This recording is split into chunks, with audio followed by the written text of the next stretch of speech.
We don't really like playing favorites here on Sports Nightly, but we love having Francis Stevens with us here each and every Wednesday for Sidekicks. The people who do love playing favorites, kind of, sort of, the OSSCA, and we just got the first poll for boys and girls high school soccer, and we have some teams who are ranked in our area, so who stands out to you? Well, you know, obviously, they went from being 10 teams to now obviously there's 12 teams or 15 teams. So I was initially on that committee that we were talking about. Is it 12? Is it 15? Is it 20? Well, 15's good. On the boys' side, especially Anthony Wayne in the top 10, they came in at number 9. And what a weekend they had just this past weekend up in Northeast Ohio. A big road win against number 10, Massillon Jackson, 2-1. And then dropped one Saturday against number 8, Strongsville. But this Anthony Wayne team is really dangerous, and they can do it to you in a lot of different ways. But I think the names that we talked about a little bit, Parker Schofield, Kean Flagg, Kemmer in the back are really doing some good things. And Seth Von Linden, we talked a lot about him on Friday nights with, you know, for football as an outstanding kicker for the Generals, but he's an outstanding keeper as well, too. So that's the big thing. Another one for me was Perrysburg coming in right outside of the top 15. 6-0-1, a nice 5-1 win for them against a pretty good Springfield team that I think is going to be a team in the conversation. Ottawa Hills, once again, either 1 or 2 in Division III. They came in at number 2 for the first poll. Brian Haydell has that team going in a really good direction. Adam Ayed, really a big leader on that team. I think Alex Duran, he brings another piece of that element from where he was at a year ago. They're dangerous. They're going to be a team that's going to be a favorite in Division III in the state. And at least for now, it's early on, but we have 3 teams who are in the discussion for girls, too. Yes, absolutely. Usual suspects for me, Perrysburg, Anthony Wayne. It has been Anthony Wayne the last few years, but it's been Perrysburg now. Perrysburg's been off to a fantastic start. They're only, really, to be honest, 2 draws. Northview, a team that's right outside of the top 15.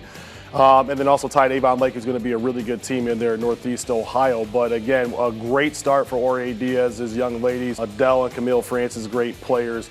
More importantly, you're getting players like Emma Ogdal, who is a fantastic. She was a Golden Boot player this year at the U.S. Youth National Championships, scoring goals for them off the bench as well, too. And I think the biggest thing for Anthony Wayne is right now is the standard. You know, they've been in the Final Four really the last 3 straight years. 3 straight years. And 1 year was a down year, and they still got there. There is a standard there that Lori Williams has, and she has some really, really good players with Pollock, Eichner, and a lot of other good leaders. It's going to be interesting to see where that all fills out, and even the same on the boys' side with a lot of these, you know, teams coming through right now. You mentioned your familiarity with the committee. How does this work? Well, the biggest thing is this, it comes down to your district votes, okay? So coaches have an opportunity to go rank these teams within the top 10. You rank them 1 through 10. You can vote your team number 1. You can vote your team number 10. And then you have a meeting that Sunday with other districts around the state to then figure out who are going to be the teams that are going to be in the top 15. Let's be real. We're 1 week into September.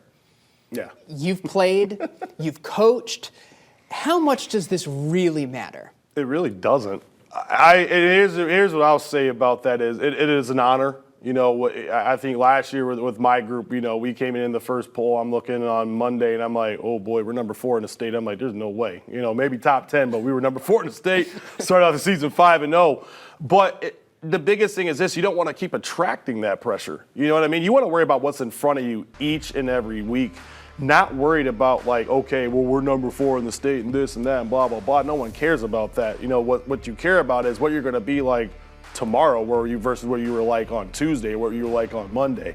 That's where it really, really matters. And I will always say this, be careful what you wish for, because bulletin board material is a thing in high school. Let's not worry about what's in front of you, the number. Worry about what's the school, your team, the guys and the gals that you're in the locker room with that are going to be able to try to get the job done. And that's where it really matters. The best of the best have targets on their backs. We're happy to have you by our side. Francis Stevens, as always, on Wednesday nights. Thank you so much for joining us for Sidekicks. Thank you, absolutely.